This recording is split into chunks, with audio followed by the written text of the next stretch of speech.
Master minds commerce చదవాలనుకునే 10th inter విద్యార్థుల తొలి ఎంపిక. నమస్తే రమగారు. నమస్తే రమగారు, బోధిసత్వ కథలు మనం చెప్పుకుంటూ ఉన్నాం. ఈ బ్రహ్మదత్తుడు కాశీరాజుగా ఉన్నప్పుడు బోధిసత్వుడట ఒక వ్యాపారికి కుమారుడుగా జన్మించాడు. వ్యాపారికి 2 కుమారులు, ఈయన పెద్ద కుమారుడు అనమాట.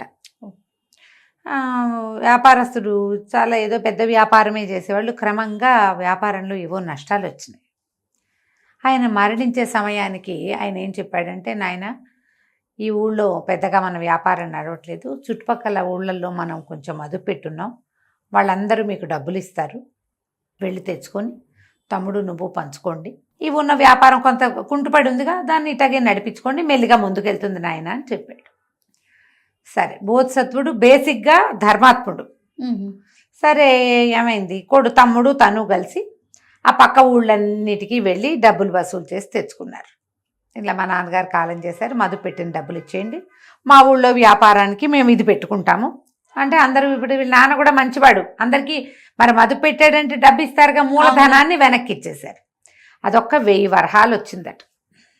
ఆ 1000 వరహాలు పుచ్చుకుని వీళ్ళు ఒక నది మీద ప్రయాణం చేసి వాళ్ళ ఊరు వచ్చారు. ఇప్పుడు ఈ ఊళ్ళకు కూడా అప్పట్లో వాళ్ళు ఉన్న ఈ కాశీ చుట్టుపక్కల ప్రాంతాలకు ఎట్లా పోయేవాళ్ళంటే, ఇక గంగానది తాలూకు ఉపనదులు అవి ఇవి చిన్న చిన్న ఉండేవి, పడవల మీద, చిన్న పడవల మీద పోయి అవతల ఒడ్డుకు దిగి అక్కడ ఆ ఊర్లో పని చేసుకోవటం, మళ్ళీ కొంత ముందుకు వెళ్ళాక మళ్ళీ అక్కడి నుంచి ఇంకో ఊరు వెళ్ళటం, మళ్ళీ పడవ మీద వెళ్ళటం, ఇట్లా అన్ని చోట్ల పడవల మీద వెళ్ళేవాళ్ళు. అయితే బోధిసత్వుడికి బేసిక్ హ్యాబిట్ ఒకటి ఉండేదట. ఈయనకి పెద్ద అబ్బాయికి ఏమిటి, అన్నం తినేటప్పుడు భూతబలి అని అన్నం కొంచెం పక్క పెట్టేవాడు. మొదటి ముద్ద కాకికి, తర్వాత అన్నం మిగిలిన అన్నాన్ని కొద్దిగా మిగిలితే చుట్టూతో ఉన్న మెతుకుల్ని తీసి ఏం చేసేవాడు, ఇలా పక్షులకో పిచ్చుకలకో అలా పక్కన పడేసేవాడు. నీళ్ళల్లో పోసేస్తే వేరే కథ, తీసి పక్కకు పెడితే పిడచగా పెడితే ఏవైనా పట్టుకెళ్తాయి కదా పక్షులు.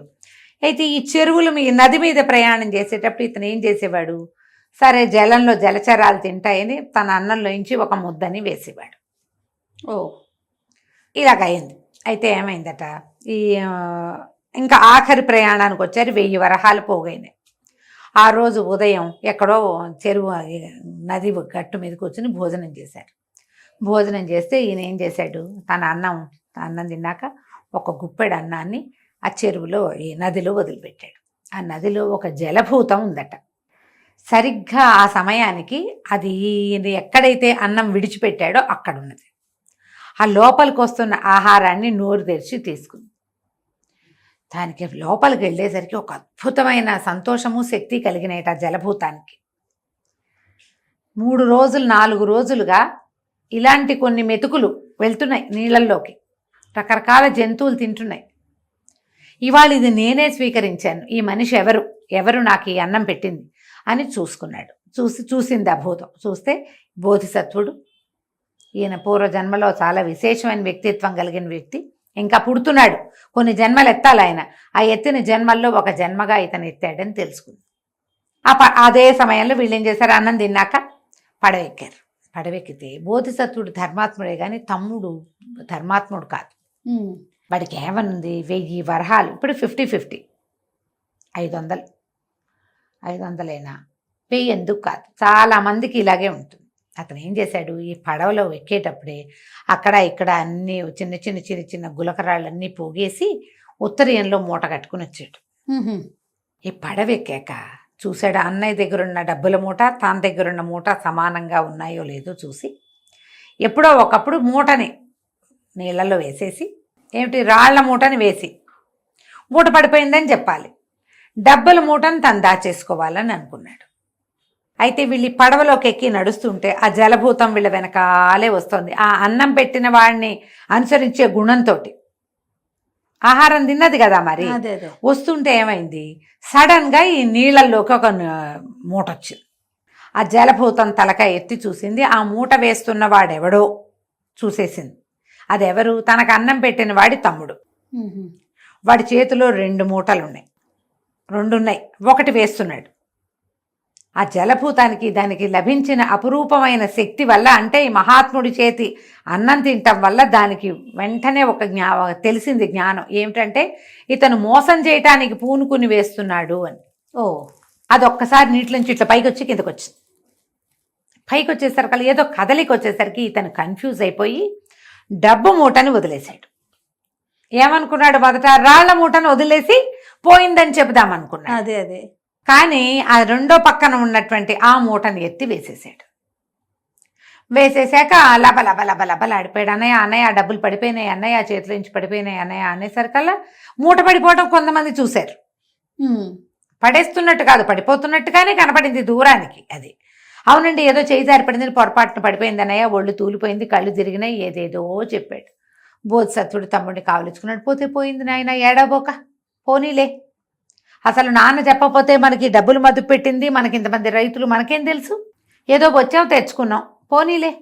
మనుషులు స్నేహాలైనా ఉన్నాయి మనకి, నువ్వు నేను ఉన్నాం, వ్యాపారం ఏదో ఉంది, కుంటు పడితే పడింది, కొంత పట్టుకో ఉంది, నీవు వల్లేదు, అందుకే సంతోషిస్తున్నాను నేను, ఏం పర్వాలేదన్నాడు అని తమ్ముడిని ఓదార్చాడు. అందరూ ఓహో ఓహో అన్నారు. పెద్ద అబ్బాయి చాలా మంచివాడు, వ్యాపారస్తుడు, పెద్ద కొడుకు, తమ్ముడిని ఓదార్స్తున్నాడు అనుకున్నారు. తమ్ముడు తన వస్తువుల్లో ఈ రెండో మూటను దాచిపెట్టేసుకున్నాడు.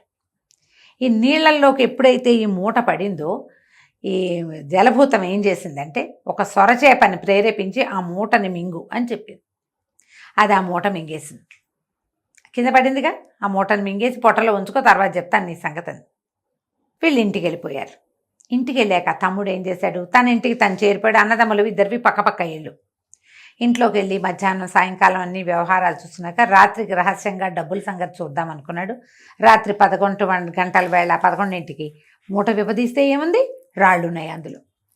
నిర్ఘాంతపోయాడు. చూస్తూ నేను డబ్బులు వదిలేశానా, నా దుష్టబుద్ధి వల్ల కదా ఇంత పని అయింది, అన్నయ్యకి దగ్గరే ఉండుంటే 500 ముట్టేది కదా నాకు, అంతేగా, ఇంత పని చేశానని ఆ పరమ దుఃఖంతో అతను జబ్బు పడిపోయాడు. మర్నాడు పొద్దున్న జ్వరం వచ్చింది. తమ్ముడికి జ్వరం అన్నారు. 2 రోజులు 3 రోజులకి ఇక మంచాన పడిపోయాడు. అతను దిగులుగా ఉండేది. అన్నయ్య ఏమో పాపం డబ్బులు పోయినాయని బాధపడుతున్నాడు, తన వల్ల పోయినాయని చిన్నతనం పడుతున్నాడు తమ్ముడని. రోజు తమ్ముడి దగ్గర కూర్చుని పోతే పోయింది నాయన, పోతే పోయింది, నువ్వేం బాధపడిపోక, మనం సంపాదించుకుందానిలే, నువ్వు నేను ఉన్నాగా అలా ఓదార్చేవాడు. దాంతో వీడికి ఇంకా దుఃఖం పెరిగి ఇంకా జ్వరం పెరిగేది, ఇంకా ఒళ్ళు నొప్పులు, తలనొప్పి వచ్చేది. కొన్ని రోజులు గడిచినాయి, కొంతకాలం గడిచింది. ఈ తమ్ముడు అలాగే జబ్బును పడి మంచాన్ని అంటుకుపోయి ఉన్నాడు. ఒకనాడు బెస్తవాళ్ళకి వాళ్ళు వలలేస్తారు కదా, నెలలో ఈ రోజని లెక్క ఉంటుంది, వాళ్ళకి ఏదో ఉంటుంది శాస్త్రం, దాని ప్రకారం వలేస్తే వాళ్ళు బోల్డని చేపలు పడ్డాయి. ఒక బ్రహ్మాండమైన సొరచేప పడింది. ఒక 3 వ్యక్తులు ఆ సొరచేపను పట్టుకున్నారు. పెద్ద సొరచేప 1001 అని చెప్తున్నారు. చేపలు ఖరీదే, కానీ 1000 రూపాయల ఒక ఇది కాదు, 1000 నాణేలు ఒక నాణ్యము, 1001 నాణ్యం దీని ఖరీదని చెప్పడం మొదలుపెట్టారు వాళ్ళు 3. ఎన్ని రోజులు గడిచి ఎంతమంది వచ్చి చూసినా ఏమిటి 1001 ఏమిటి, 1000 రూపాయల సొరచేప, ఏ రాజో కొనాలి, ఏ గొప్పవాడో కొనాలి, మేమేం కొంటాం ఇంత పెద్దది అని అన్నీ కొనుక్కుపోయారు, కానీ దాన్ని ఎవరు కొనలా. అలా ఉండిపోయింది. అలా పట్టుకుని వెళ్తూ ఊళ్ళో తిరగటం మొదలుపెట్టారు. 1001 రూపాయి, 1001 రూపాయి అంటే ఎవ్వరూ కొనలా. బోధిసత్వుడు వాకిట్లో నిలబడ్డాడు. పొద్దున్నే భార్య చెప్పింది, ఏమండి చేపలు వెళ్ళి వచ్చినాయట బాగా మా దీంట్లోకి, సముద్ర తీరాన నదీ తీరాన్ని చేపలు దిగాయి అంటారు, కాస్త 4 చేపలు కొనుక్కురండి, మీ తమ్ముడికి ఏదైనా మంచి రుచికరమైన కూర చేసి పట్టుకెళ్తాను, బాపాయి జబ్బును పడిపోయాడంటే సరేనన్నాడు. ఈయన వాకిట్లోకి వస్తే ఆ చేప ఉచ్చుకొస్తున్న వాళ్ళు కనపడ్డారు. ఎంతనైనా అన్నాడు. 1001 బాబు, మీకైతే 1కే ఇస్తానండి అన్నాడు. ఈయన ఆశ్చర్యపోయాడు. 1001 రేట్ ఏమిటి, నాకైతే 1కే ఇవ్వటం ఏంటంటే, అవును బాబు అంతేనండి, ఎవరికైనా 1001 రూపాయికే అమ్ముతాం, మీకు ఒక్కరికే 1 రూపాయికి ఇస్తామండి అన్నారు. భార్య కూడా నవ్వింది.